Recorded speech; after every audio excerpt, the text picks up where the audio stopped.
think it said on the prompt on the bottom, it said 7:15. Hey, we're live. Hello.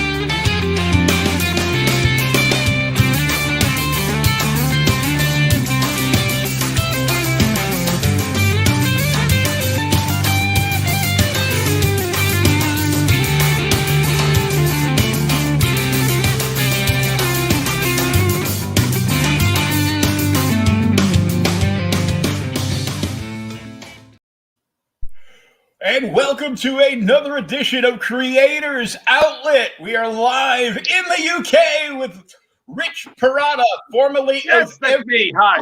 known to man, and a few that Hello, don't how even are exist you? anymore. Good. How you doing, buddy? I'm good, man. I'm good. I'm a little tired, but okay. I did about two. I did two podcasts last night up until like 5 a.m. here, and I was with you, like last night with a bunch of other people, and man, I'm like, it's whirlwind. You know, ever since the Kickstarter started yesterday, ever since the campaign started yesterday, I've been really nonstop awake for the whole time. Oh yeah. Well. Oh yeah. Absolutely. Not too bad. You're like. I'm waiting for the page to refresh. You're a little over 50% funded already. Excellent. Yeah, I saw that. I'm very grateful for that, man. Really, it's my first one, and I'm really pleased. I'm very happy, and I have a good feeling about it. You know, this is my first one. I think I'll do okay. I think I'll do okay as long as I'm consistent, and as long as I do what I need to do, and as long as I engage with whatever fans that I think that I have or whatever it might be. You know, as long as I do good. You know, I mean, I'd like to think the book speaks for itself when it comes to the story and all that. So. Oh yeah. Well, over here stateside, you got $788 out of the goal of 1510, and your side of the pond is 574 pounds out of 1,000. It's 574 quid out of 1,100. That's what it is. See, and that's why I don't go across the pond and spend money. I'd be broke in a day.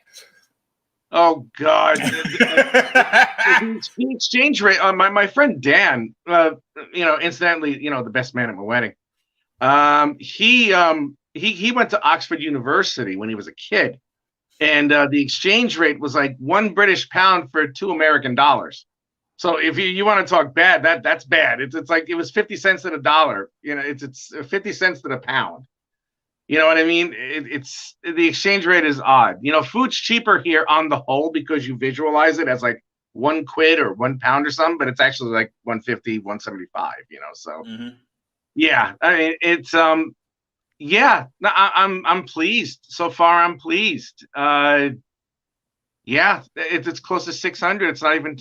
It'll be 24 hours 11 o'clock tonight over where I am anyway. Well, it wouldn't matter to me because I would just go pub crawling. Yeah, I'm too exhausted. After this, I'm gonna have a quick dinner and I'm gonna go to sleep. That's what I'm gonna try and do. Uh-oh, here comes Pops. 25 backers, you got to draw. Yeah, the 25 backers I got to draw. I know. Damn it. I got to draw. Okay. All right, Pops, I'll draw. Hi, Rich. Words are never adequate. I'm so proud of you and happy. No, they aren't. Yeah, I'm proud and happy for you. Thank you. Thank you all. I appreciate that. Yeah, words aren't adequate. They're not. And it's no, I guess I'll draw. I'm tired, man. I'm so tired. All right, I'll see if I'll catch a small nap, and then I'll probably go live tonight. You know, and because yesterday, right after, well, what I did was after the first one where I was with Pops. After that ended, I went live starting to draw the wraparound cover Mm-hmm. for when all 4 issues are completed. I'm going to use that as the wraparound hardcover and everything for for all the issues that are going to be bound. It's going to be like a 192-page thing at least. So I was doing that, and over the course of time, I was going to finish penciling it, and then I'm going to ship that to one of my oldest friends in the industry and the man who taught me everything I know, Keith Williams. He took me under his wing at Marvel all the way back in '94, and he's one of the.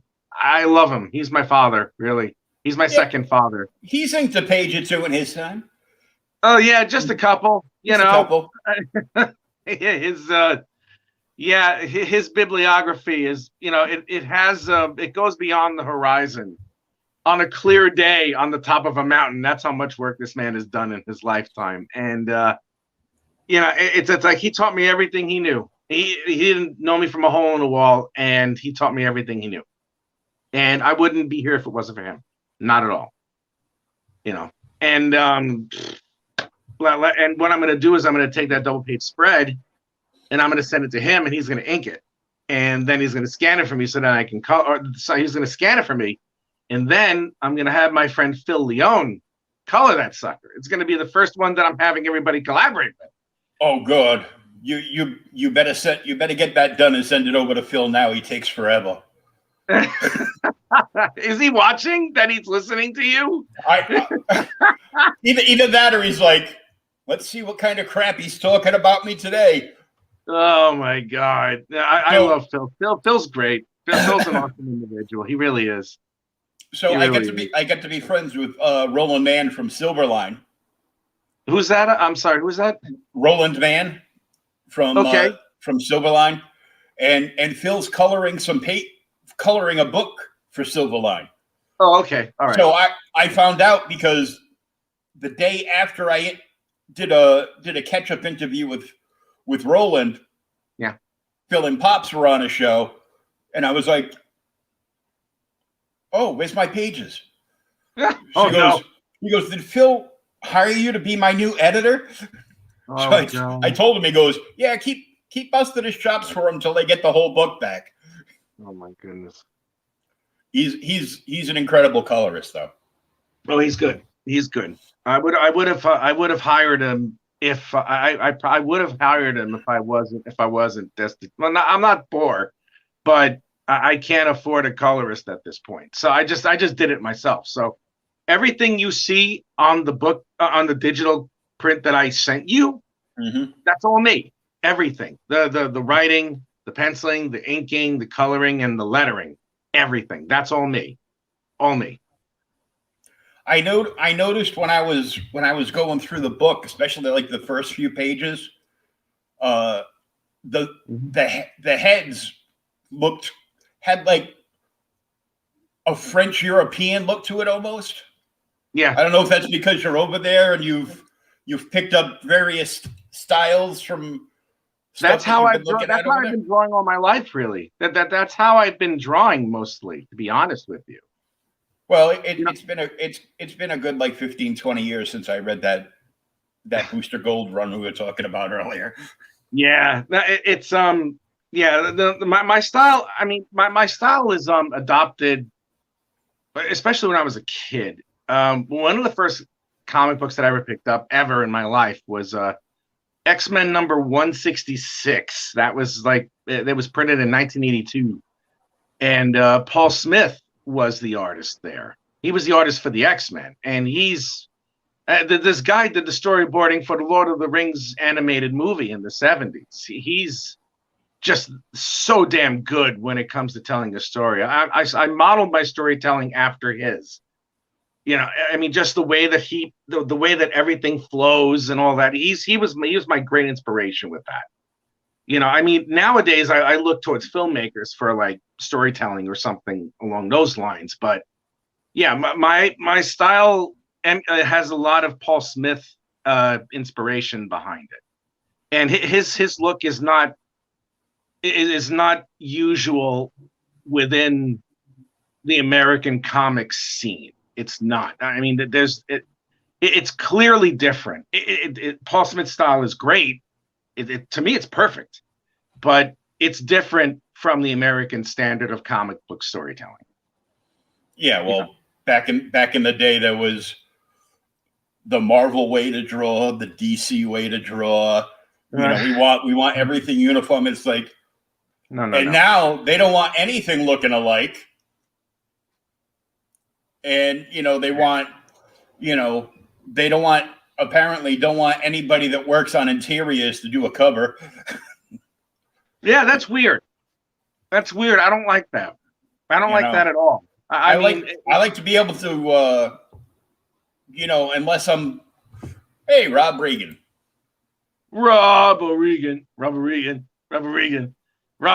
awesome. What's up, Rob? Well, I got to do one of these because I see what he's got for his logo. Got a little Buddy Christ going on from Kevin Smith. Oh God, yeah, Kevin Smith. Yeah, that I saw something really cool happened with Kevin Smith on me. It was weird. I didn't expect it. I did something for my friend Nick Gavecci called a Pandemic. It was a spoof. It was an A to Z, and like a little alphabet storybook or something like that. But completely ripping apart anything that had to do with COVID or the Trump administration or whatever. And he posted it already, so it's okay that I can say it. Nick is going to be working with Kevin Smith in an acting role. And yeah, I know. And what happened was that he decided he showed the book to Kevin Smith, and I didn't know he was going to do that. So Kevin Smith looked at it and he was like, "Yeah, this is really awesome stuff. You need to get this out there." And I'm like, "Holy shit!" Kevin Smith was looking at my comic book art. I'm like, "Well, okay, that's great. That's a good thing to happen." Great, Kevin. Produce me. Well, Nick is brilliant. Nick's a really brilliant storyteller. He's great. He's a really good actor. He's so passionate with so many things. He's our collaboration morphed into a really good friendship, and I'm glad that I'll be working with him again on another project relatively soon. And I'm just glad I know him as a person, one way or the other.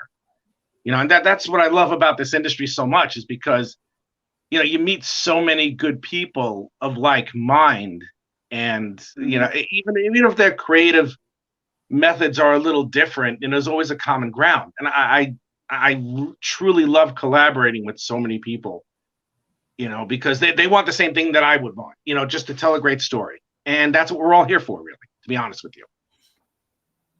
Yeah, I've had the honor of meeting a whole bunch of industry greats. And so, who'd you meet? Well, I was going to say a year ago November, but it was a year ago last November, prior to COVID, the last November before we were all locked inside our house like prison. I covered Rhode Island Comic-Con. Yes, the littlest state in the country has its own Comic-Con. It started almost 10 years ago now. And you have the size of the state. The first year, it sold out so much that there was a 6-hour wait in line to get in. Jesus Christ. Since then, in that time, it was just they built a convention center years back. I know you're out of the country, but you know what a convention center. They built a convention center that would connect to a big hotel, and that connects to what used to be the Civic Center, where they have the concerts and everything else. So they've taken up the entire convention center, all 6 floors. They've taken up the Civic Center, not the inner ring, but the entire outer ring. So they've got dealers and stuff set up on the outer ring, and then you have to crawl up this long ramp to get into the other place. But I always go and hang out in Artist Alley. Oh yeah. Because, as great as it is to have celebrities there, I don't care. I don't feel the need to give my hard-earned money to a millionaire for 30 seconds of their time. Yeah, no, I agree. I'm not a big celebrity fan, not really. I mean, No, not at all. If I want, if it's somebody like, say, like William Shatner, and I want their autograph, I'm not going to get it at a Comic-Con. I'm going to either buy it off a reputable dealer, but I'd actually like to meet the guy. And I know a place. Yeah. I know a place in upstate New York where they rebuilt the entire Desilu set, all connected together. Yes, it's the. Are you serious? It's the official Star Trek set tour. Oh my God, that's awesome! And a friend of mine and his girlfriend love it. Were helping with it. It's because originally this guy was such a fan. He's stuck in the 60s. His day job is to go out as a singing Elvis impersonator and tour the country, tour the world. Nicely done. And then on the weekends he would open this thing up. But they were making fan films and using it to make the fan films. And then when they were just before they were going to bring Picard on CBS, they went around and they hit up all these people that were making Star Trek fan films online and, hit them with cease and desist letters. If we see another one, we're just going to drag you to court. And he had meetings with CBS and they came through to see what he had done and how 100% accurate the sets were. Yeah. And so now,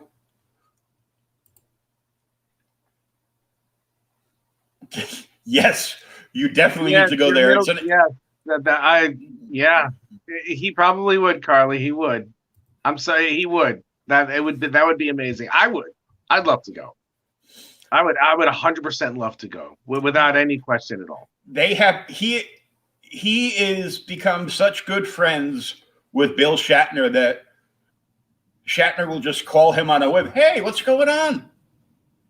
Wow. And Shatner is a guest there. And of course, it's a lot more money when he's there. It's limited to like about 30 people per tour, but you can actually go there while Shatner's there. And Bill Shatner will give you the tour of the Enterprise. That's insane. Oh my God. Really? Mm-hmm. Oh man. God. And you actually I met that man. You actually get to sit down in the mess hall of the Enterprise and have like a light lunch with him. And then he regales you with stories. And then everybody gathers on the bridge. He, of course, sits in the captain's chair. And the view screen is like a huge, oversized, 4K screen. It's like one of the biggest ones they make. And it's right there. And they'll play like one of Shatner's favorite episodes.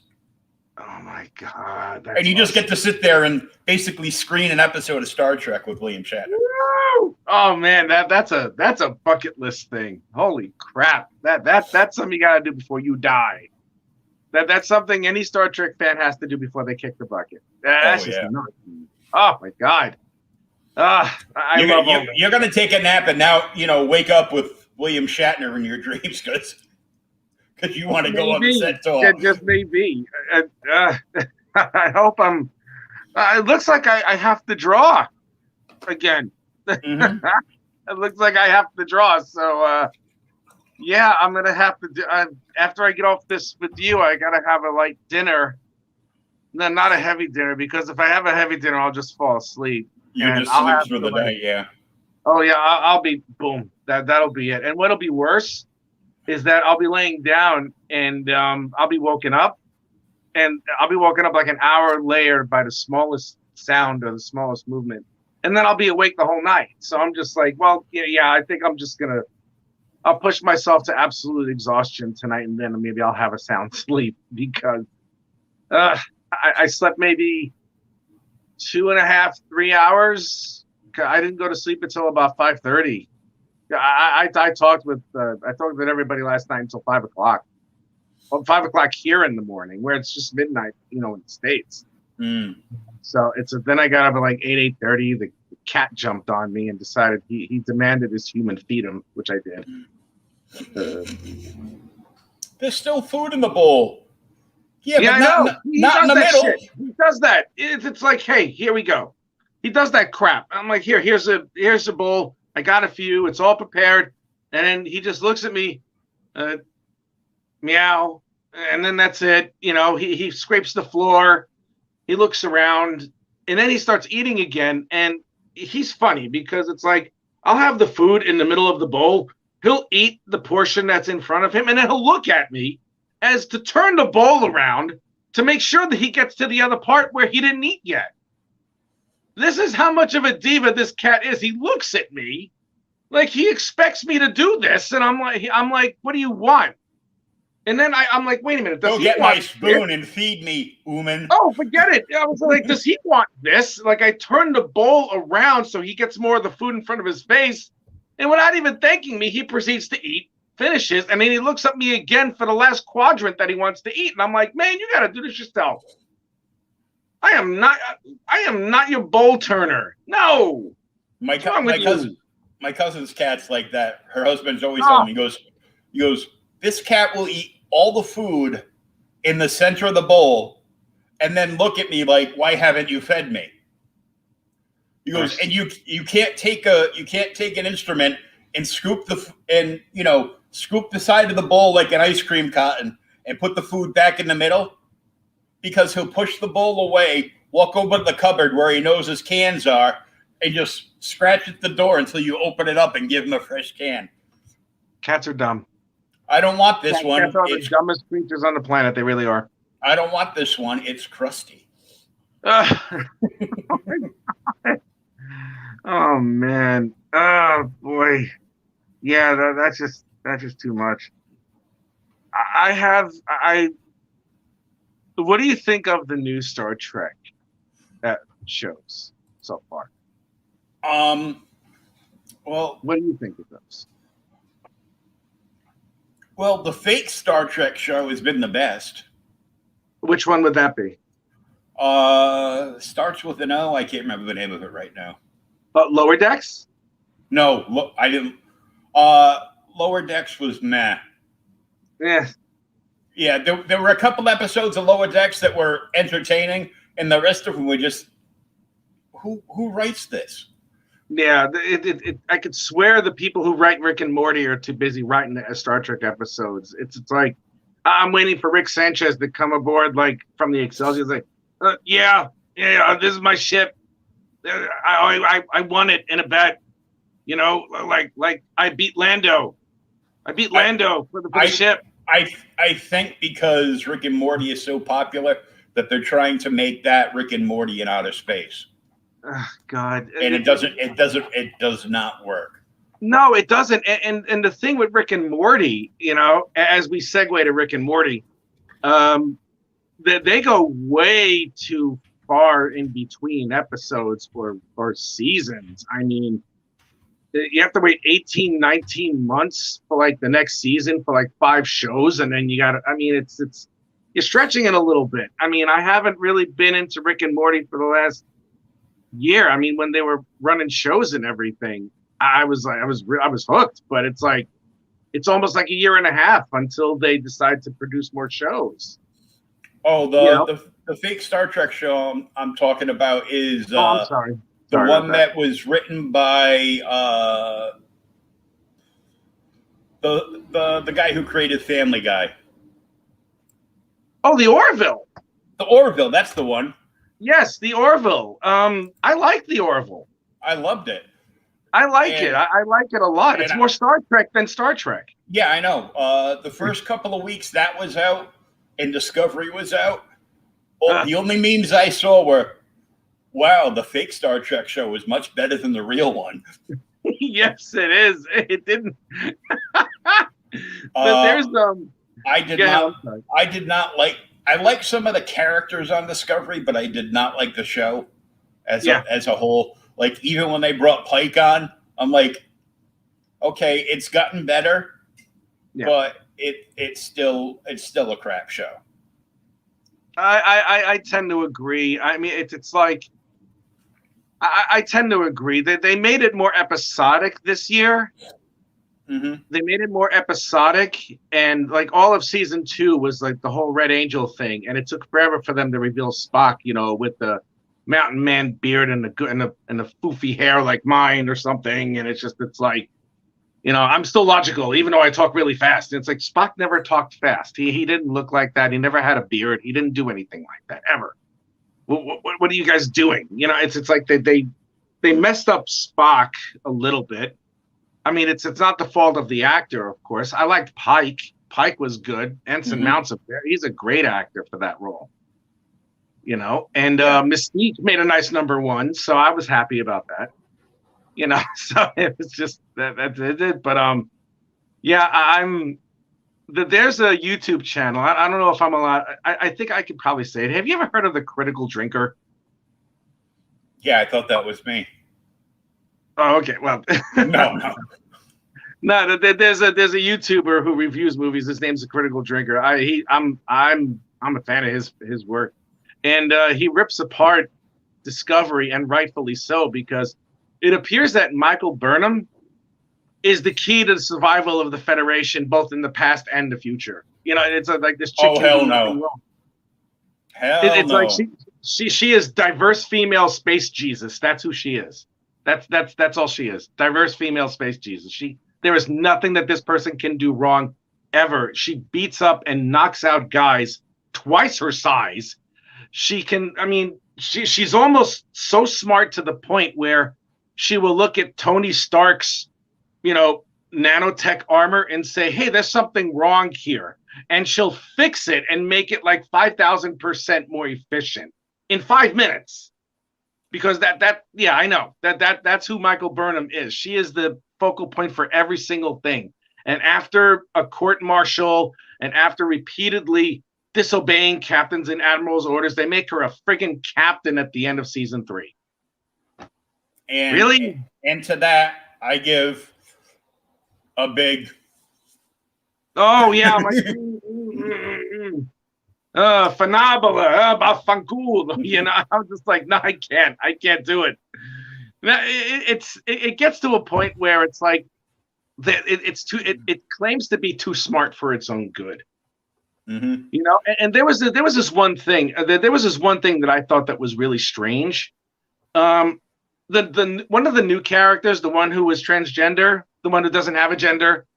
I liked her. I liked their character. I thought their character was really good, but they decided to throw in a little something where it's like, here we are. We're in like, even in the 23rd century or the 22nd century, you would think that, people would be accepting of whatever the hell it's going to be, or not use the improper terms or pronouns or anything. But Adira had to go to like Stamets and say you can't. I don't consider myself a gender, so I need to say they. And for a guy who's supposed to be a gay character, who I'd like to think is a little bit more aware of a person's sensibilities when they decide to like designate themselves a certain gender or not, I would like to think that he would know that, especially in like the 23rd century Earth. When things are a lot more tolerable, when people accept themselves a little bit more. It's just bad writing. I mean, to me, that's just bad writing. It's like, come on, it's like the 30th friggin' century. I don't think anyone really cares about that anymore. And that's one of the things that I picked up on Discovery. It's just bad writing, and it's like too much social justice warrior stuff. It's like, here's my soapbox, and I'm going to place it down here on the hill I'm prepared to die on. Well, that's what the showrunner said when he started Discovery. He's like, it's not going to be one of these episodic things. It's going to be statements on the personality of human beings and the ways of life of everybody else. And I'm like, dude, you want to do that? Go on NPR. Start your own progressive channel. I don't care what you think. I mean, I'm not here to be lectured. I'm here to be like, wow, aliens. I'm the ones with the little ridges, like complete and absolute total aliens. The ones with the little ridges on his head. Just like, you're dealing with an alien race when you have about 3 or 4 extra ridges here and an earring. Yeah, wow, they're aliens. Holy crap! I can't take it. Even I've read Blood, but how's that possible? It's just I want stupid stuff like that. They lost me as soon as they changed the Klingons. Oh God, blue Klingons! Oh my God, blue Klingon! I was like, these are like steroided Smurfs. What are you doing with this? Oh my God! And they all had no hair. Yeah, they all had no hair. They we already got the explanation. Why did Klingons in the original show look like humans? Well, they did this to them so they could blend. Was good. So they can blend in. Clever. It made complete sense. It did. That was really good how they did that. I was like, whoa. I think who was the writer for Enterprise at that point? Manny Cotto. He thought. I think it was him who thought of that. That was brilliant, because it's like it's not. I mean, it even tied it in. It's like in the episode of Deep Space Nine. I'm such a geek. In the episode of Deep Space Nine, when they go back in time to the Enterprise, when Cisco's there with the Tribbles and all that. I love that episode. That was that Trials and Tribulations. Yeah, it was great. And it's like Bashir and O'Brien are looking at the Klingons who, just have really big eyebrows. And he's like, look, those are Klingons? And Worf is like, we don't talk about that ever. Just like you're not supposed to, but that was so cool the way that they did that with the augments, how it screwed up their DNA, and they explained the whole thing with the smooth ridged Klingons that it would take generations to go through, and that was such a perfect lead into it, because then it's like, yeah, you have like the Klingons who look like me, and then in Star Trek the Motion Picture you have the guys with all that ridges and stuff like that. It made perfect sense. That was the best way to do it. But how the hell did they explain the blue Klingons? How did the Klingons become big, blue, fugly, and hairless? How? I have no idea, man. And then all the Klingons are working on a caste system. It's like somebody who never heard of Star Trek but worked on Babylon 5 decided to come over and take over the show. Oh, barf. Barf. Barf. Barf. Oh, God. Runway model. Runway model diet. And it's just, and Picard, I highly enjoyed Picard because, hey, we get to see everybody from the second most popular Star Trek show ever on screen again. But 3 episodes in, you already knew how it was going to end. Yeah. Yeah. It was gentle. It was very gentle. It was very easy on the eyes for the story itself. 7 of 9. Jerry Ryan has not changed. Still looks hot. Yeah. Has not changed. She looks hotter now than she did back then, because it's like not so much that she has a weathered face, but she just looks so damn good. I'm like, oh, wow, holy, she's hotter now than she was back then. That's it. I was done. Loved it. Loved, and I love the way that I almost want to ask her how many months did she have to live in the gym to get back down to a size where she could fit in a leotard. She probably never had to do anything. She probably had to eat more to gain weight. That's just people like that. They just forget to eat. And that's it. But she was really, really good in that. I liked how that character. I liked how 7 of 9 became more human. A little bit more, a little bit less formal. Because 7 of 9's character, when she was no longer with the board, it was almost like she was trying to be a well-behaved child, even though she was a grown-up. She was very formal, very this, very that. Nudity didn't bother her because as a child, nudity doesn't really bother you. You're not really taught all those stigmas where it's like, ooh, boobies, stuff like that. But I liked 7 of 9's character, not just because of what she looked, but she's a good actress. And the way that they portrayed her in the Picard series, a lot better and a lot more evolved. I like that. I really, really like that.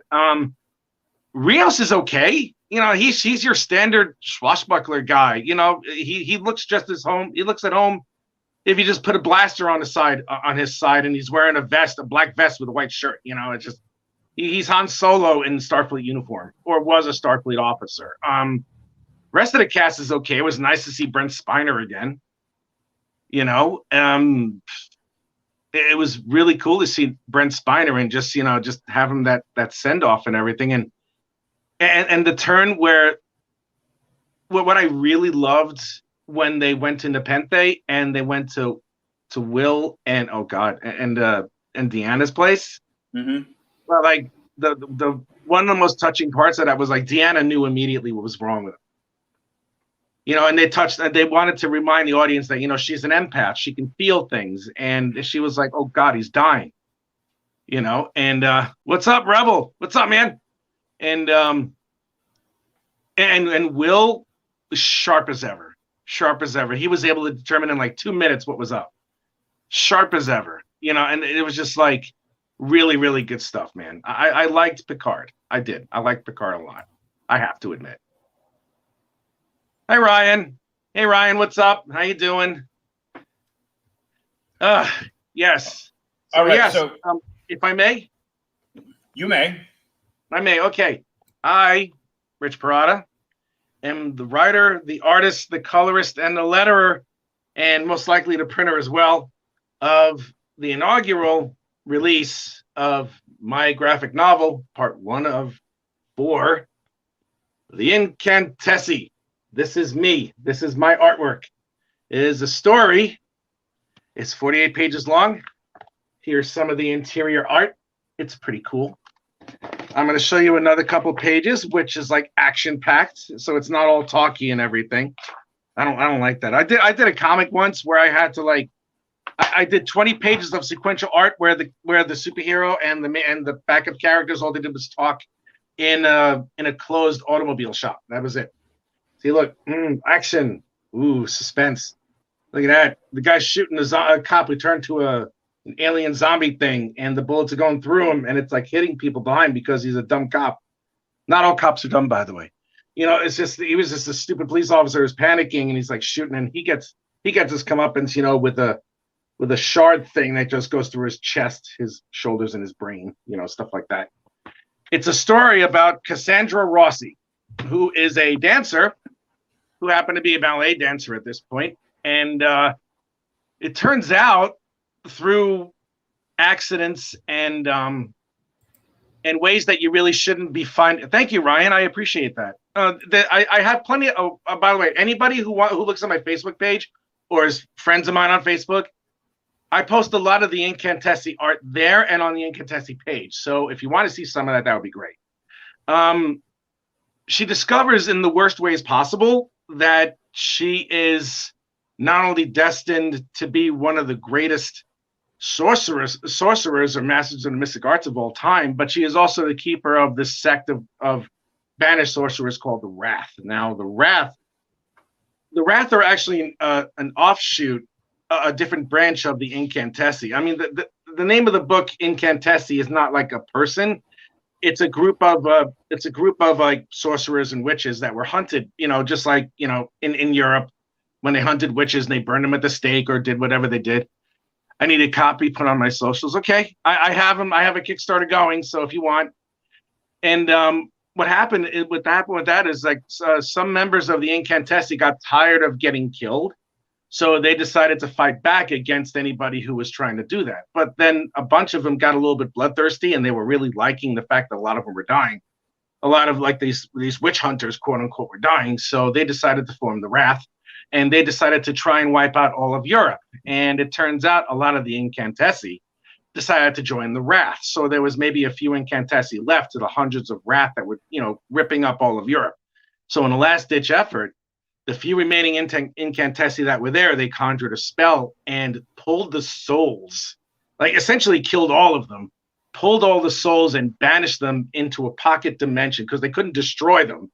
They had to put them into a pocket dimension because they were just too powerful to destroy. But the only thing they could do was just move them into this pocket dimension. Now, that dimension is good enough to hold them, but every so often, someone who is deemed part of the incantessi over the years has to have the ability to maintain this pocket dimension. Now, if there isn't anybody who is there to do it, then they can get out, and their souls can get out, and then they can inhabit other human bodies, just like possess them, and then wreak havoc across the rest of the planet, because their power, because it's been contained so much, has grown exponentially over time. So they're very, very powerful, and they're about to burst out of this jail, this extra dimensional jail. And it turns out Cassandra is, once in a couple of generation type of person who has the ability to make sure that they stay in that prison forever. But the way that she finds out as to why she is chosen, and the deceit and all the personal things that happen with her that have affected her entire life and her family, or what's left of it, that's where the tagline comes from. Will she embrace her destiny, or will she be consumed by it? Because there's going to be plenty of anger around. There's going to be plenty of resentment around. And just like with any other person, I mean, what do you do when you're faced with having the ability to do all these things when the day before you're too busy practicing for a recital at a theater in Milan? It's like, it's a real mind screw. And a lot of people can handle it and be champions of, humanity and save everything. Some people just turn completely evil. Some people take different directions.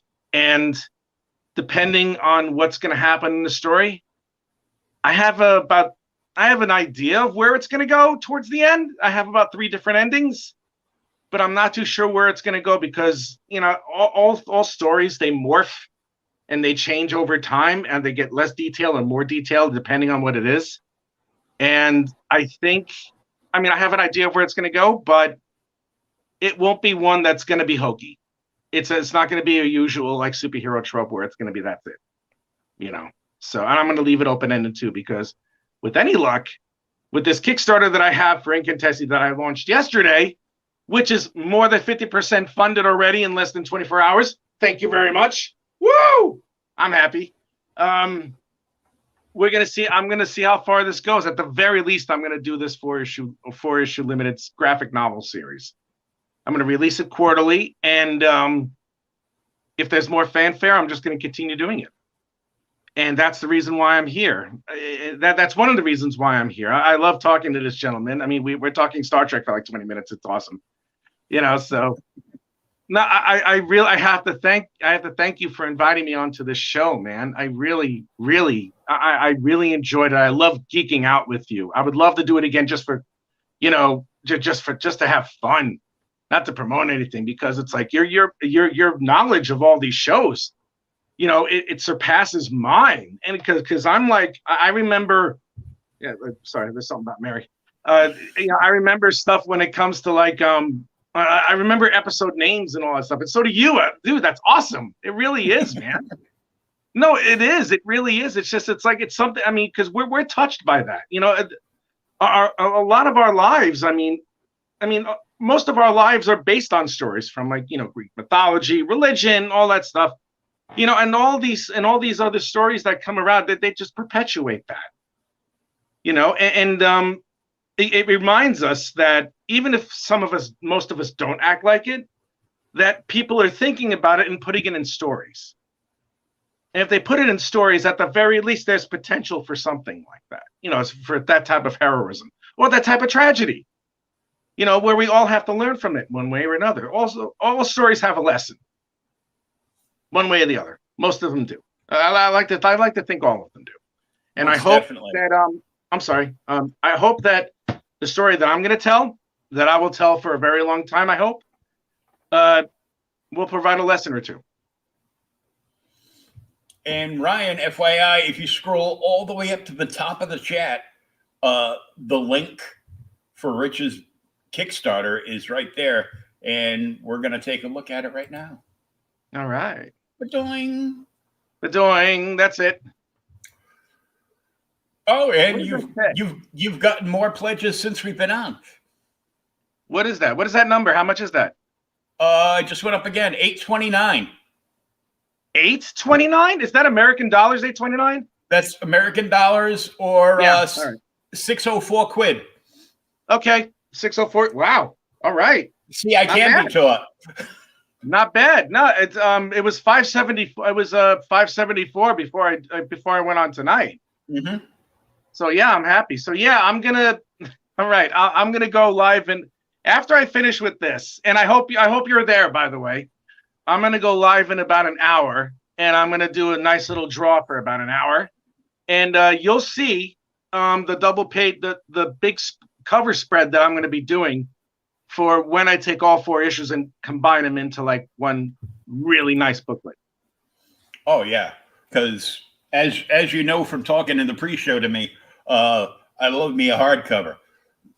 Oh yeah, I'm printing a good amount of hardcovers just for the sake of it. I'm definitely going to do that. Absolutely. You know, because I mean, I like to be able to, and behind me is like a ton of books from like 2 different boxes I opened, but I like to be able to go over and reach and grab me a nice Alex Ross slipcase. Oh my God! Ah! Oh, which one is that? Which one is that? That's Alex Ross, am I right? Yeah. Oh, which one is that? Is that Kingdom Come? No, this is superheroes. This is that? This is the slipcase of all the individual books he did. Ah! What? What? Oh. Wait, what? What is that? Kingdom Come, or is that everything that he's done, including Marvels? No. This is just DC. The world's greatest superheroes. Oh my God! Are you kidding? With Paul Dini and Alex Ross. Oh. And there's the back cover. Oh! Because that is Justice League 20. That is Brave and the Bold 27, first appearance of Justice League. Oh my God. That looks so dope. That is the dopest thing. Oh God. It gets even better. Let me take the dust jacket off for a second. Oh. Because now I get you geeking out. So even the hardcover. Oh my God. That's the hardcover underneath, right? Holy goodness. I give up. That's it. I'm done. I give. That's it. Wait a minute. There's the Justice League plate he did. Oh my God. That's crazy. Oh my God. I didn't know this was in here. I've never opened this book before. Wait a minute. Oh no! Why? Oh! You gotta be kidding! Where does he find the time? Where does he find the time? A double-sided, double gatefold poster. Oh my God! Oh goodness gracious! Those real actual paintings belong in the Smithsonian. Oh, you gotta be kidding. That's just crazy. Oh my God. Oh man, I give up. I give up. That's crazy, dude. It smells it smells so Alexy. It is Alexy. It is. Oh my goodness. So in this book, I thought there was going to be like maybe it's in the back. It's probably in the back. In this hardcover is Superman Peace. Mm-hmm. Oh, I remember that. I remember that one. Over on the other side, one of the things I unpacked and found is I have the Alex Ross Superman Christmas plate where he's flying Lois on his shoulders around Metropolis in a blizzard. Wow. Then we have Batman War. Yes. Oh God, I remember that. These are all like the treasury size that he did. Yeah. That's just incredible. Oh. So all those oversized books, Power of Hope. Oh, that's lovely. The Shazam book. Yeah.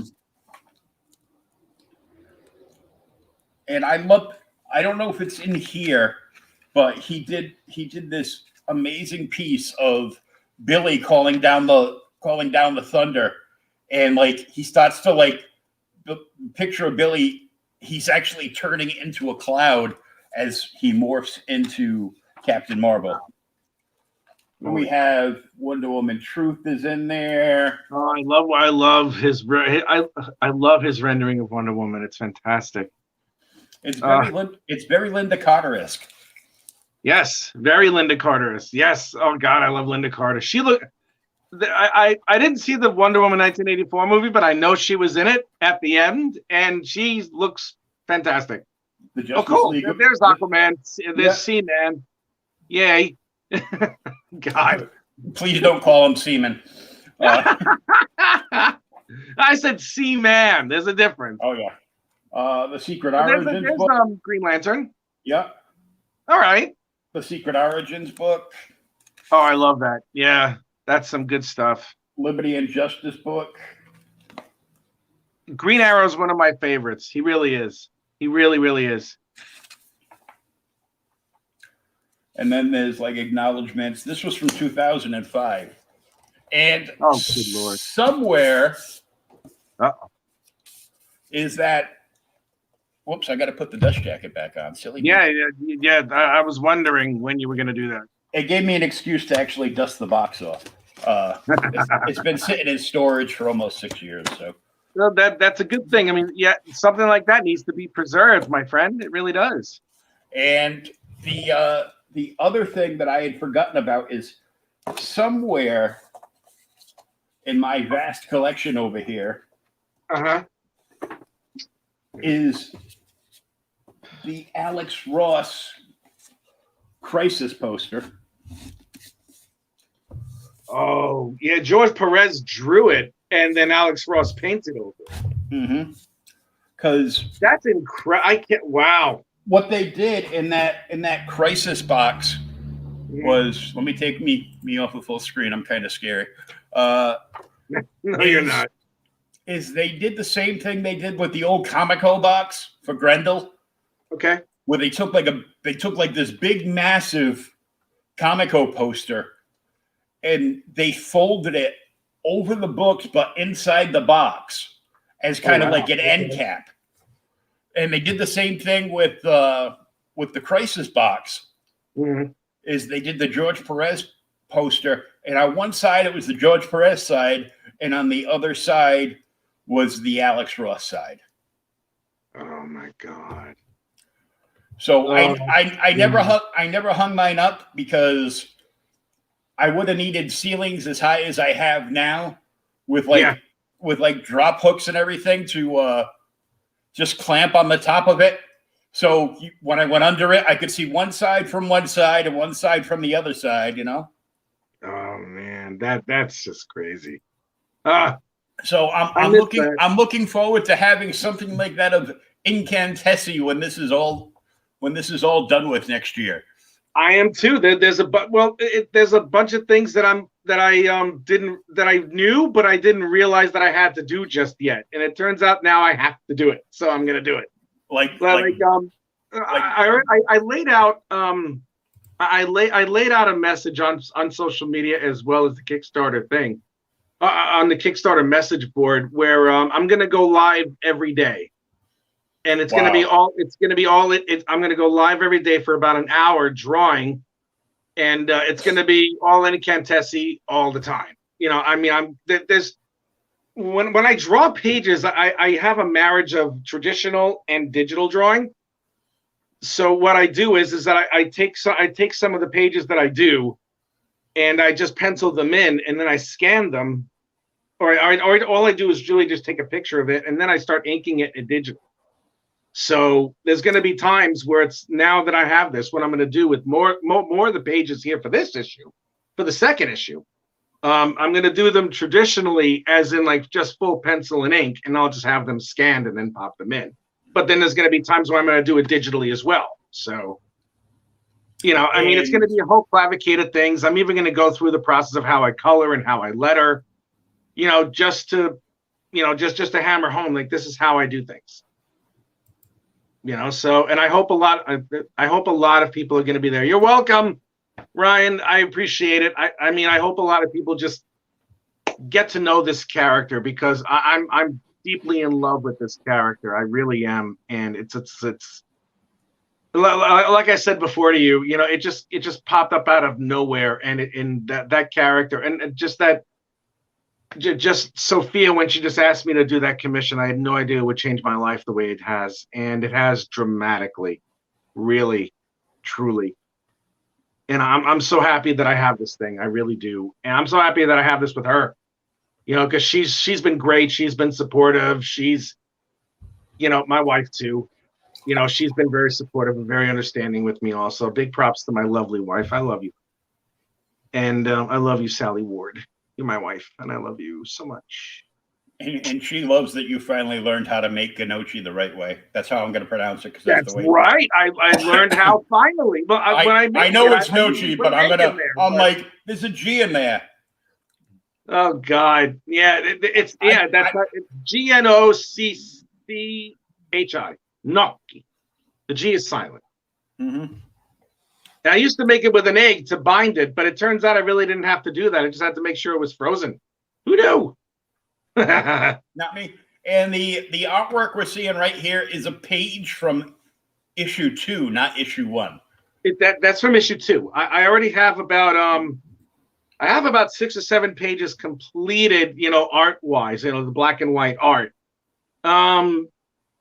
I'm realizing that the story's kind of not so much morphing, but I'm taking some elements out of one part of it and then putting it in another part, kind of like a jigsaw puzzle. Mm-hmm. And this page was supposed to be like page 36. It's now page 23 or 24, because there's a couple of things that I'm adding to it and subtracting as well. So it's like, this is from the second issue.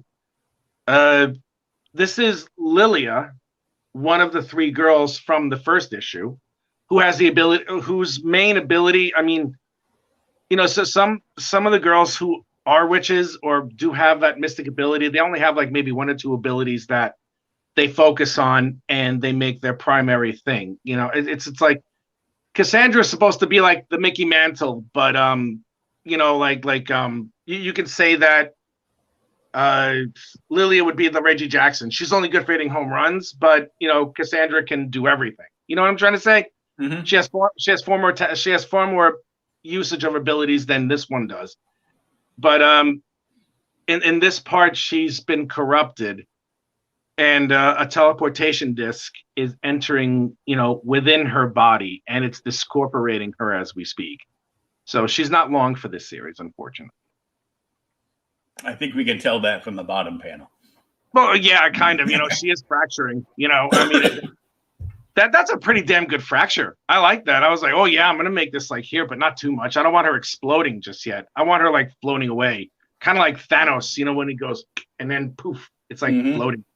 I love it. I think it's great. I have so much fun with this series because I figured it was either that or you discovered a new form of makeup removal.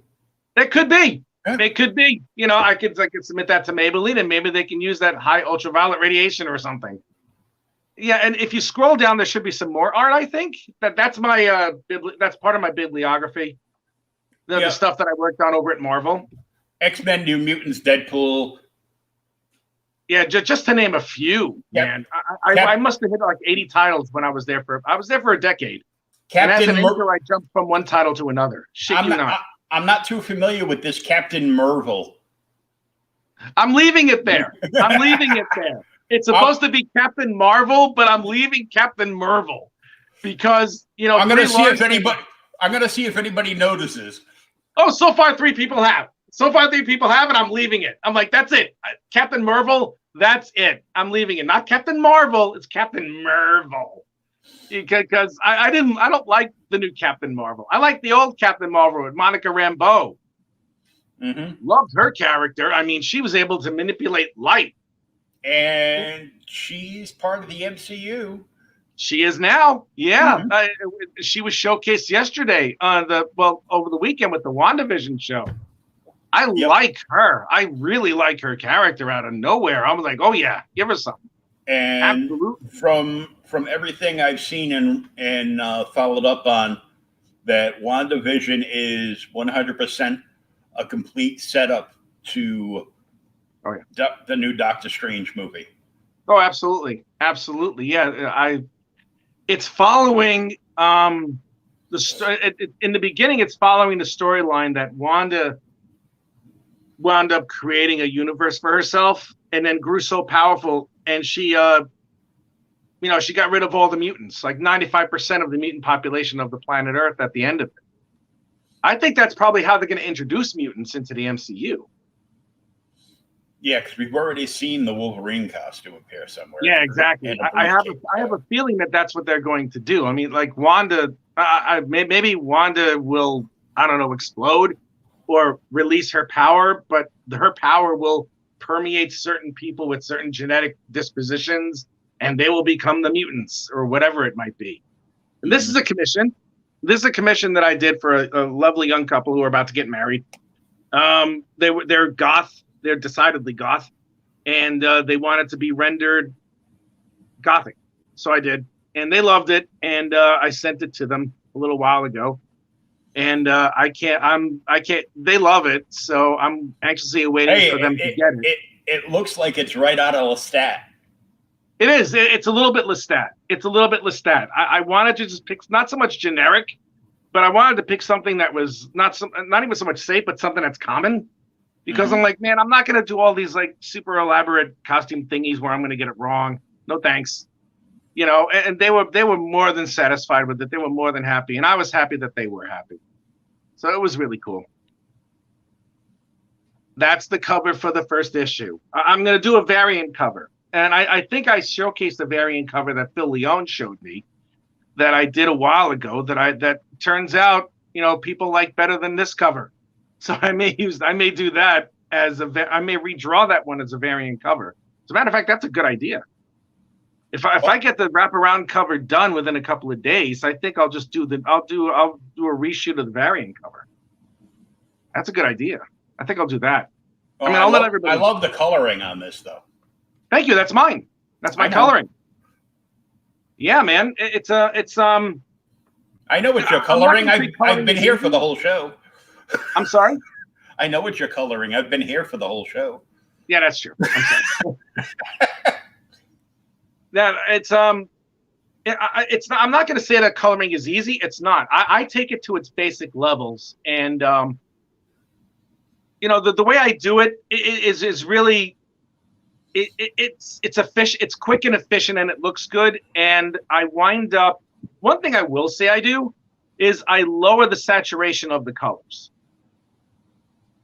I lower the saturation. The colors aren't as bright as they could be because I don't want the super bright colors to interfere with the artwork.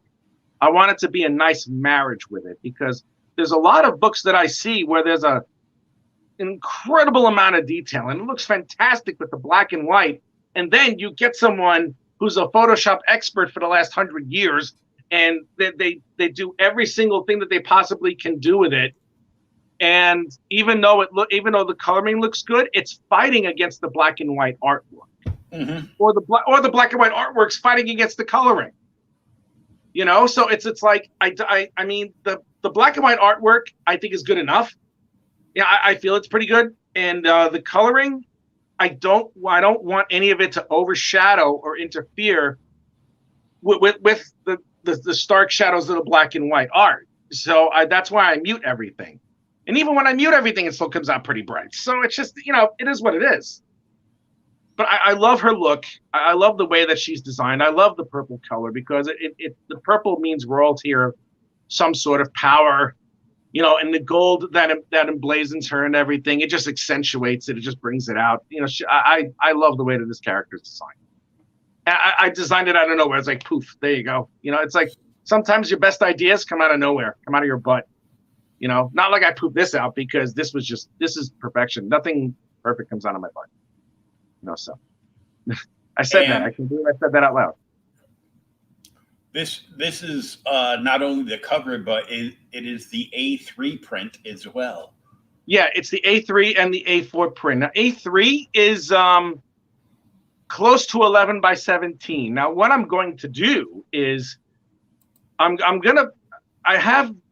in touch with a printing place where I can print 11 by 17 prints, and I can print A3 size prints, which is 11.7 inches by 16.5. Things are a little different here in the UK. An A4 is 8.25 by 11.75, whereas in the United States it's 8.5 by 11. You know what I'm saying? And they have frames, that are set for those sizes. So it's like there's going to be a bunch of times where I'm going to have to print an 11 by 17 paper or 11 by 17 prints for American audiences, and the A3 prints for over here. It's not complicated. It's just an extra few minutes here and there, just making sure I get everything. But yes, this will be available for an A3 and an A34 print, or an 8.5 by 11, or a regular letter or a tabloid size. Whoever the customer is, I'll make sure that they get what they get. That's a fun page. That was fun. That one's lovely. That one's in pencil format, but I inked it traditionally. That's a page that if we reach the goal, that's gonna be a stretch goal. Whoever wants that particular page, because I inked it digitally, so I have the pencils. I have to find them, but I'll traditionally ink that particular page, and I'll send it to anybody who decides to get that. Cool. Yeah, man. Because original art is king. The original art is king. Yes, it is. Yes, it is. And this is like another page, like directly after that, where they're fighting the demon that was possessed by the raft that's trying to kill Cassandra, and he takes like the whole shocker thing. The paddles. He takes the paddles and he's shocking the guy while Cassandra's aunt, Amelia, who wasn't in Katesi but isn't nearly as powerful as Cassandra is still putting up a really good fight. And they're both ripping apart this demon. But he's like, enough! And like the page you saw before was him just taking them and ready to kill them. I'm like, that looked like me, taking a couple of kids away from my comic books. Oh, yeah, that's what you got to do. Sometimes you got to do it that way. And that's me. Ugh, don't do that. And you crop the picture so it looks like you actually got a proper haircut here. Yeah, I know. I'll have this mop over here, and that's her. This is the embodiment of what I drew. Yeah, and she's it. She's the face of it. She is the absolute face. Look at that facha. Look at that, the face. Look at that, the smile. And look at that, those eyes and the hair and the stuff. And she's just so pretty. Ah! She's a great actress too. She's funny as hell. She's a great actress, and I adore her. She's the reason why I have this thing. She's the reason why I have this thing. And that's Sophia. That is Sofia Broccani. She's an actress from the town of Jesi in Italy, right outside of Milan. She's been doing this for a while, and if you see some of her bio, she's been nominated for awards, and she did a tour in the Far East in Don Giovanni, I think. She's done a whole bunch of. She has her own YouTube channel. She has a Facebook. She has an Instagram. All that stuff, and she has plenty of videos within her YouTube channel. And she's like Charlie. She's like Charlene Chaplin instead of Charlie Chaplin. You know what I'm trying to say? She does really good physical comedy. And she inspired this whole thing. She did, just by asking me for a commission, and look where I am now. Already on book number 2. I'm already on book number 2. So already, we'll leave it on her. So I tell this story with everybody's. Before I got my webcam, and I was still having to, interview people and then remember what the hell they said and type it all out. I got to talk to because we sidetracked. I got as far as saying, yeah, I covered the pre-COVID convention by me just before, you're like, oh, you can't go out now. And one of the people I met there was Graham Nolan, who was one of the first people that I interviewed on the kind of like on the indie side. Yeah. And it was because it was just prior to him kicking off his Kickstarter and Indiegogo for his book, The Chenoo. Okay. And somehow Graham took the $10 pledge without a reward and turned that into buy Graham a beer, $10. And I told him, I go, well, see, now I want to do a Kickstarter. He goes, you really? I go, well, I don't write and I don't draw, but I just want a Kickstarter where people can just randomly buy me a beer. When I come back, when I come to visit the States, I will absolutely buy you as many beers as possible as you need. Truth, the power. Well, you might want to reconsider that. Why? Because me drinking like 3 cases is just a warm up. Oh my God in heaven! I'll make sure that I do extra commissions that day. I'll make sure we're good. My friend, I'm Scotch Irish. Oh shit! Yeah. Oh, no. All right, I give up. let me sell a kidney so you can have a bunch of beer. There you go. I will buy you a Guinness. I'll buy you a Guinness. Yeah, I'll just pull Factory. the truck up. No. Yes. For about $6, you get a digital copy of Incantessi Chapter 1 and a big thank you on the thank you page. American, yes. Yeah. Yep. Or £4. Yeah. Over there. You can get the paperback copy, about $14 US or 10 quid. Uh-huh. You get the digital, plus you get the paperback copy, just your physical copy, we usually call it over here, but it's the same thing. Perfectly bound, signed by you. Everything is signed by me, and there's because I'm in the United Kingdom, there's going to be extra added postage. I'm eating half of that cost.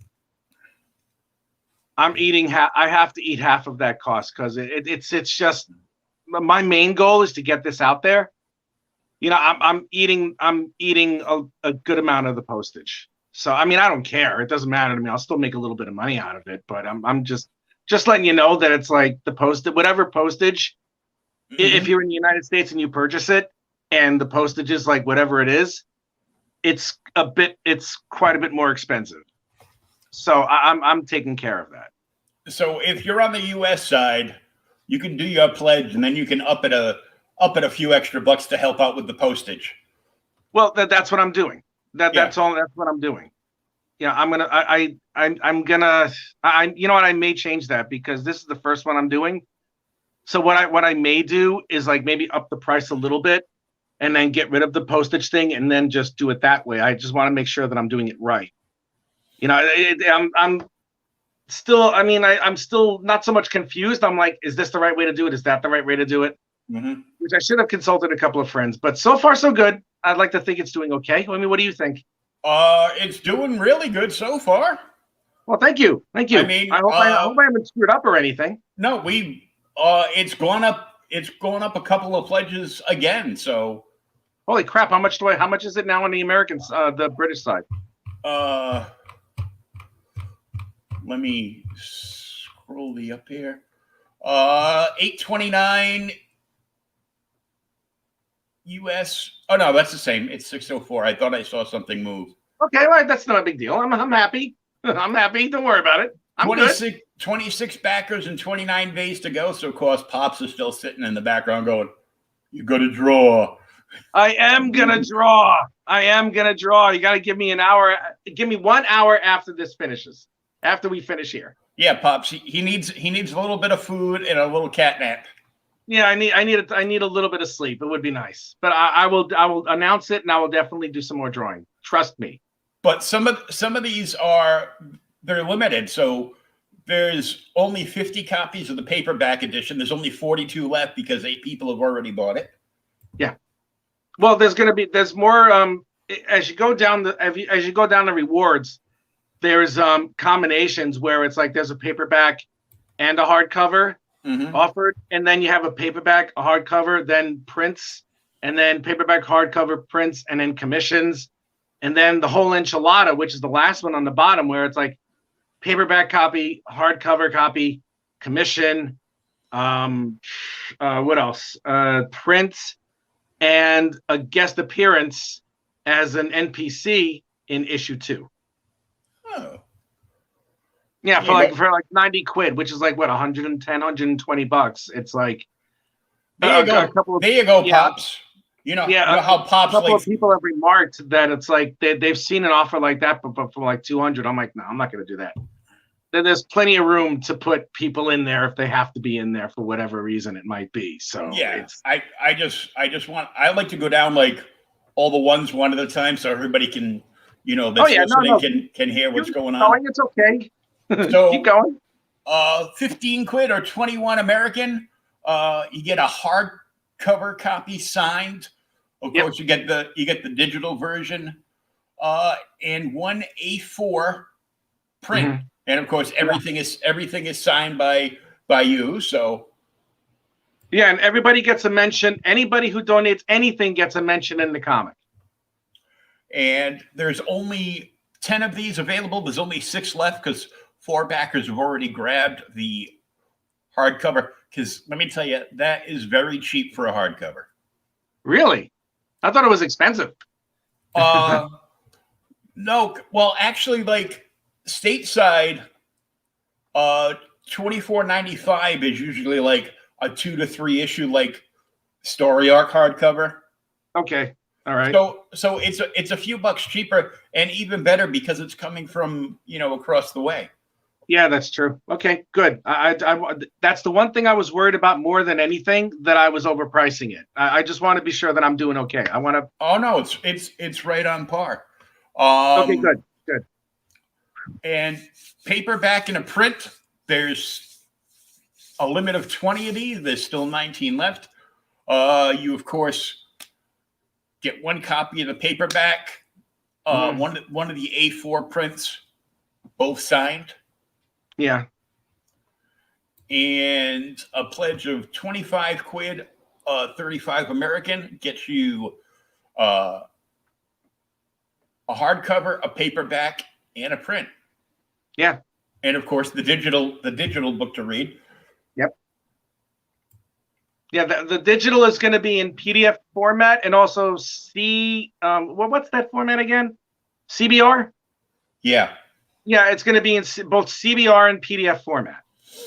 Yeah, it confused me at first when I went to go read it. I'm like, So I blew it up a little. I just got a brand new tablet, so it was my pleasure to read. This is the first indie book I've actually read on my brand new tablet. So, yay! I feel honored. So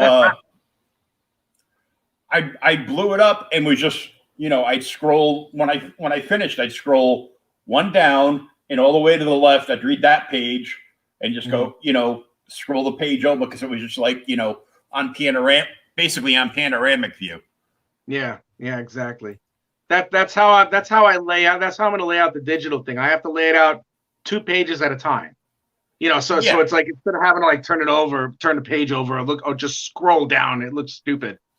So I'm going to do it that. It's the perfect size if somebody's got at least like a 40-inch monitor, because a lot of people use their older TVs as monitors, because that's what's. That's awesome. I got a 40-inch monitor for my computer, so. Oh my God!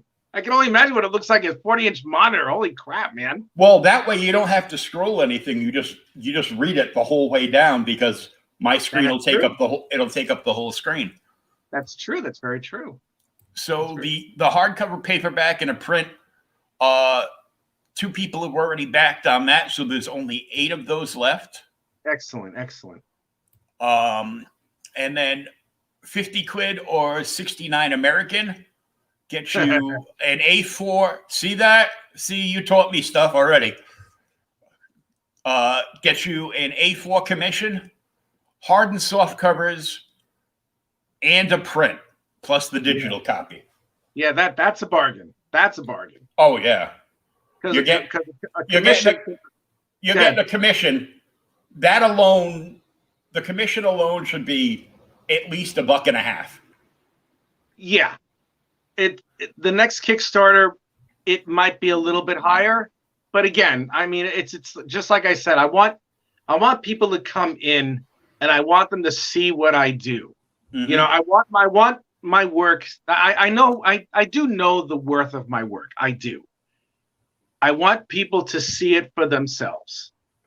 I want people to see it for themselves that, yeah, you may be only paying this amount, but it's worth more, you know, and as it goes along, I will charge a little bit more as I go along, you know, as whatever establishment, whatever notoriety I get, whatever it might be, I'll charge a little bit more next time, but half of that is because I don't want to gouge anybody. And the second one is, quite frankly, I wasn't too sure about my estimations, but now I have a better idea of what it's going to be for the next one. You don't want to gouge anybody, but you also want to get people in the door and asses in the seats. Well, I'm going to. I mean, the cost of the print, the amount that I'm going to print, you know, I'm still going to make. I'll still make that. Make no mistake, I'll make money off of this. If it goes past the initial goal, everything else is gravy. That's what I'm. If I just make it, I'll be okay with it because that means it gets out. But if I do good, like if I do 2,500 quid good, then yeah, I'll be okay. I'll be just fine. I will be. You know, whatever I do is not going to mean anything. I'm sorry? Ales in Nochi on Rich. Yeah. That'll be one. Come to the pub, pick up your book, have an ale, and I made the Nochi. They'll let me in the kitchen. The Nochi. It's Gnocchi, not Nochi. Nochi. It's Gnocchi. Pasta. Man, come on. He's going to make the pasta. Come on. What do I know about pronunciation? I'm Irish. Good gravy. All right, so we got the 70. You want to tell them about the $90 reward? Yep, then we go down to this one, and this is 70 quid, or looks like 96 US. Yeah. Is an A3 drawing. That's the big one. That's the big one. A print, a paperback, a hardcover, and the digital. Yep. Everything. Just about everything. So, yeah. And we go a little further down. It's 90 quid or 124 US. Everything and appearing in chapter 2. Yep. That is limited to 5 pledges. Mm-hmm. And so far, there's been no backers. So, Pops, I'm talking to you. Hit up the boy, 124. You get everything in the kitchen sink, plus you get your mug drawn into chapter 2. Oh my God. You can you can be Kickstarter famous again. Oh my God. In the UK this time. Oh my word. Oh man, but yeah, that's what I got. And depending on what I do, I may add another reward in the middle of it with the actual, you know, the original artwork of the alternate cover or whatever else I might decide to do. I still have 30 days to do it, and it takes me penciling a page. You haven't seen any of my goal lines yet, have you? No. Mm-mm. So it doesn't take me long to put together a comic book page. Not at all. Maybe a couple hours. Truth to power. Just the penciling stage. The inking is like another hour and a half, 2 hours. Yeah, because once the actual goals hit, you can actually think about putting in a stretch goal. Oh yeah, there's going to be stretch goals. The stretch goals are going to be the offering of the original pages. Yes, and it's going to be there's that. There's a couple more that I think I'm going to do. I think I'm going to do. I think what I may do. I have all the art in black and white, so I may do that. I may offer that. I also have a whole bunch of actual, pages that I wound up not using, and putting them in an artboard, and putting them into an art book, or what have you. I mean, it's just like I just have the concepts of all the characters and how they're supposed to look like in their final form, quote unquote. You know what I'm saying? And just give a nice, rich, detailed history of the whole world of the incandescent, and just do it that way, and then just show just regular other art, just doodles, whatever it might be, and just sign it and just have everybody acknowledged in the whole book. So yeah, we're gonna go a little bit far with this one. If I reach the goal, and I have to go to stretch goals, yeah, I'll make sure that I push it a little bit more. Oh yeah, people get excited about stretch goals, especially people like Pops. Especially if he's convinced you to slip a random piece of art once you hit 100 backers into like a random package.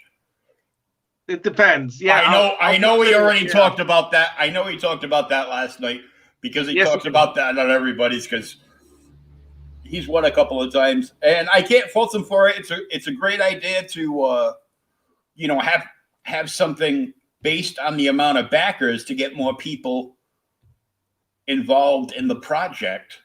Okay. All right. The more eyes you get on a book, the more people be like, "Did you see this? Did you read this?" Yeah, I'm gonna need help with that. I have to figure that out. I mean, again, this is like, I'm not above asking for some advice with some people who've done it, and I already have. I've talked to Christy Shin, who's a great friend of mine. Oh yeah, I'm good friends with Christy. She's wonderful. I fucking love that girl. Pardon my language. I love that girl. I love her. She's great, and she's helped me out tremendously. Well, you can say that. You can say that because if Christy was here, she would have said the same thing. Oh, okay, cool. But it's Christy's great, and she's helped me out quite a bit. When it comes to like figuring out the Kickstarter stuff, and I'll consult her. I'll consult a bunch of other friends. I may ask you. I may ask Pops. I mean, if I have any, can I ask you at some point, one way or the other? Yeah, because you are episode 85. I only started doing this show in March. Wow, nicely done. So I mean, I've gotten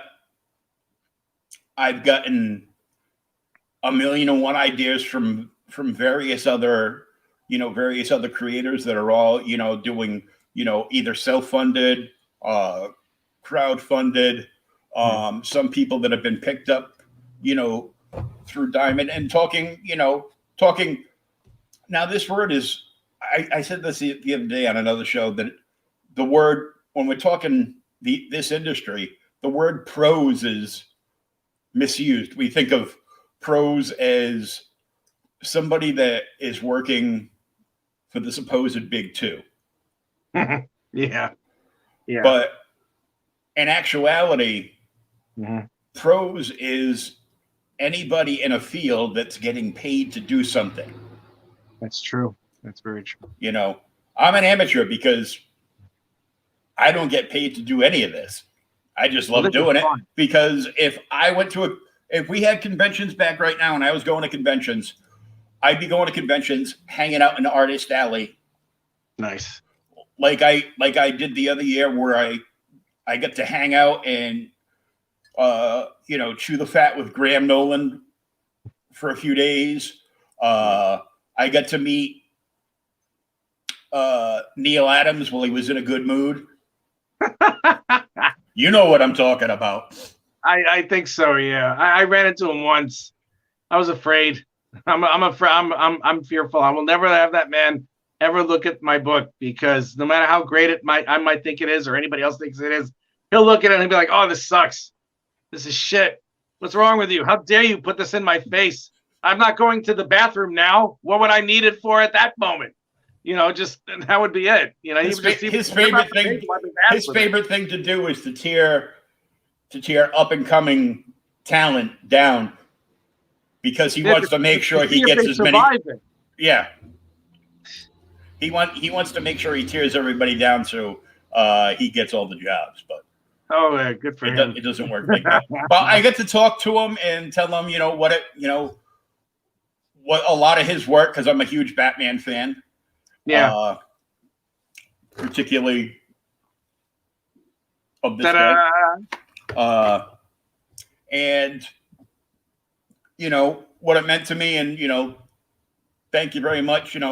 I grew up on Batman Ways. I grew up on nothing but Neil Adams and Jim Aparo, and I love the Paro's art. Yeah, Apara's art was smooth, depending on who inked him. Yeah, he was very good, very good. And so I hung out with those two for a while. I hung out with Neil for about 45 minutes.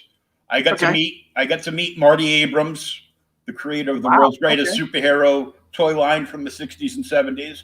All right, and when I told him that Neil was down the opposite corner from him, he ran down to take a picture and then posted side by side on his social media the original picture from 1968 with him and Neil, and a new picture with him and Neil, because Neil did all the artwork for the original Mego line. That's crazy. That's right. Yeah, he did. I'll be damned. Yeah, I got to.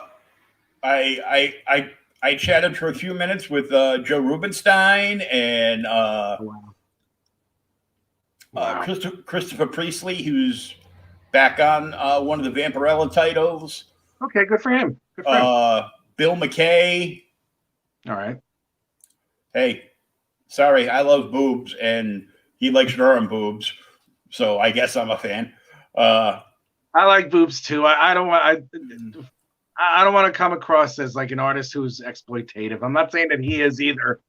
I'm like, I don't know. Maybe it's just me. Maybe I'm a prude. But him, I get to meet Tom Mandrake. Oh wow, really? Tell him how much I. Holy shit! Yeah, and he had the original art for that glow in the dark Spectre cover from the '90s with him. I'm like, I looked over and I saw like 6 figures on it, and I go, yeah, I guess I'll just find my original and put it up in a frame on the wall again. I also I get to hang out with a couple of friends of mine that are illustrators that work the whole circuit in New England, and who I own work from somewhere in here. And I got to meet the creator of John Sable. You got the who? I'm sorry. What'd you say? The creator of John Sable. Oh God, who's John Sable? Mike. Oh my God. Grell. Oh. Okay. All right. I'm almost embarrassed. I barely remember that. If I do, oh God, I'm a terrible comic book geek. Oh man. I should hand in my card, shouldn't I? Yeah, I guess. Yeah, there it is. Can I have it back later? Yeah. Yes, thank you. Oh, I feel whole again. Oh man, that was scary. It was like tearing out my soul through my penis. Ew. That would hurt. If I knew that's what you were going to catch the card back with, I would have just kept it. No. That's the boys. No. I'm not Mr. Lover, whoever that guy is. I'm not Love Sausage. Thank you. No. God. If I was, I'd be in an entirely different industry than this one. Oh, man. Will, thank you. Thank you very much for having me on. Thank you so much for coming on and talking. I'm glad pledges went up a few more before you go have something to eat and take a quick nap and then come back on and draw. Yeah, let's hope I'll do it. I'm wiped. I don't know. Maybe I'll snort some cocaine before I do this again. Or like shoot up. I don't know. I have some meth somewhere. Don't tell anybody though. What was I going to say? Yes. Well, now you're turning into a character from The Boys. I know, right? Tell me about it. What was I going to say? Yeah, dude, I want to next time. I would love to just chat with you for with just hours or something like that. We don't have to do a podcast. I mean, this is a really, really. I had a lot of fun. Oh, cool. I really did. I shit you not. I had a lot of fun because it's just geeking out and going on tangents while geeking out is really, it's so much fun. It really is, man. Thank you. I'm honored that you invited me onto your show. Thank you so much, man. Really, I had a great time. Well, I'm honored that you came onto the show because. Oh, please, the honor's mine. The honor's absolutely mine, man. Really, this is your show. I'm just a humble guest. Thank you, thank you, thank you, thank you. Thank you. I'm going to be doing this. I'm going to be doing the same thing you're about to do. I'm gonna get something to eat and I'm gonna take a nap because I have to be back on with another. I'm having Frank Forte on later on tonight. Okay, send me the link. I want to watch that. Time. So yeah, I'll tag you in the link. I'm gonna share that out just before I go on and let you know because his Kickstarter just funded a few days ago. So God bless. Good for him. Congratulations. Good for him. And you're more than halfway there yourself. So we'll see what happens. We'll see what happens. Once I cross that, once I go over that cliff, once I press that pacifist, then yeah, I'll be a lot better. I'll feel a lot better. I'll actually get a haircut. Right now it's like this. Please fund, please fund, please fund. And logically, I shouldn't have to worry about it because it's like it's still steadily going up the day after, and I literally have 4 weeks until it ends, and I know that I'll just keep plugging away at it one way or the other. I've gotten a lot of virtually anybody who has looked at the book is like it's this, that, or the other. When Pops read it, he was like, I cannot wait for issue 2. That's the biggest ringing endorsement I've ever had on anything I've ever done. So yeah, I feel confident, but I'll feel more confident once I pass that goal if I do. But I'm not going to say a word about it. But anyway. Well, I will. It's well on the way. Thank you. Thank you. I will speak to you again very soon, man. So all the best to this. And, thank you again. We will talk to you again. I will probably see you drawing just before I go on with my other cast today, and we will talk to you very soon. Wish you all the best of luck with this, and hopefully it will hit a couple of stretch goals after the goal is hit. If it hits a couple of stretch goals, I'm going to be fine for a while. I'll be okay. Thank you very, very much, man. I really, truly appreciate it. Thank you. Thank you. Have a great day. Have a better one. I will see you again. Peace out, man. Peace. Peace out.